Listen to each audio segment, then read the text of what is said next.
एक बार एक शिकारी शिकार करने के लिए जंगल में पहुंचा। उसने अपने तीर पर बहुत ही खतरनाक जहर लगाया और शिकार को निशाना बना करके उसने तीर को छोड़ा, लेकिन उसका तीर चूक गया और तीर एक पेड़ पर जा लगा। वह पेड़ बहुत ही हरा भरा था और बहुत सारे तोते उस पेड़ पर रहते थे।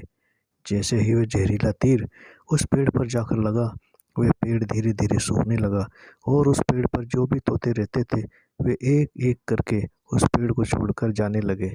उस बड़े से पेड़ के कोटर में एक बहुत ही बूढ़ा तोता रहता था, जो बहुत ही धर्मात्मा और अच्छे मन का था। सभी तोते उस पेड़ को छोड़कर जाने लगे, लेकिन वह बूढ़ा तोता जाता था, दाना लेकर के आता और उसी कोटर में आकर के बैठ जाता था, परंतु उस पेड़ को छोड़ने को तैयार नहीं था।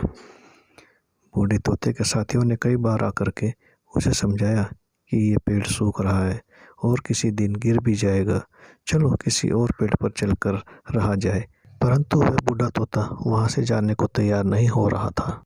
अब यह बात देवराज इंद्र तक पहुंची। उन्हें बताया गया कि एक तोता है, वह जिस पेड़ पर रहता है उस पेड़ पर एक जहरीला तीर लगने के कारण सूखने, गिरने और खत्म होने के कगार पर आ पहुंचा है और एक बूढ़ा तोता अभी भी वहीं पर रह रहा है।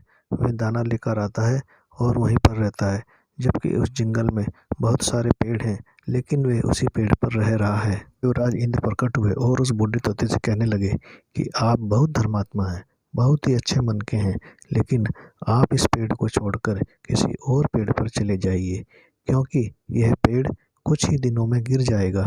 तालाब के पास में बहुत से बड़े बड़े हरे भरे पेड़ हैं, बड़े बड़े कोटर हैं, उन पेड़ों पर फल भी लगे हुए हैं, उन्हें वहीं पर तोड़कर खा सकते हैं, परंतु यहाँ से आप चले जाइए। तोता बोला, माफ़ कीजिएगा, इस पेड़ ने मुझे जीवन दिया है, शिकारियों से मेरी रक्षा की है, हर मौसम में मेरे साथ रहा है, ये कोटर मेरा घर है, यहाँ मैं पला बड़ा हूँ, इस पेड़ को मैं छोड़कर कैसे जा सकता हूँ।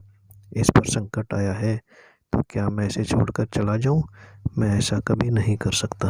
देवराज इंद्र तोते की इस बात से बहुत ही प्रसन्न हुए। उन्होंने तोते से कहा, मैं आपकी इस बात से बहुत ही खुश हूँ, मांगो जो आपको मांगना हो। उस बूढ़े तोते ने कहा, मुझे बस इतना मांगना है कि जिस पेड़ ने मुझे जन्म दिया, जहाँ मैं रहा पला बड़ा, जिसे आप मेरा जन्मभूमि कह सकते हैं, आप इसे फिर से वैसा ही हरा भरा कर दीजिए जैसा ये था।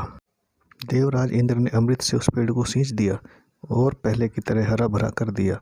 अब वापस से उस पेड़ पर आकर के बाकी तोते रहने लगे। वे बूढ़ा तोता कुछ समय तक और जिंदा रहा, फिर उसकी मृत्यु हो गई और वह स्वर्ग में चला गया। यह कहानी हमें सिखाती है कि जब भी किसी इंसान का बुरा दौर आता है तो भावुकता में वह टूटा हुआ होता है, उसे किसी के सहारे की ज़रूरत होती है, किसी की आवश्यकता होती है। अगर आप ऐसे समय में उसे छोड़कर चले जाएंगे, उससे बात नहीं करेंगे, मुंह मोड़ लेंगे, तो आपसे बुरा कोई नहीं है, क्योंकि आप किसी के सुख का साथ बने या ना बने, लेकिन आपको हमेशा किसी के दुख का साथी ज़रूर बनना चाहिए।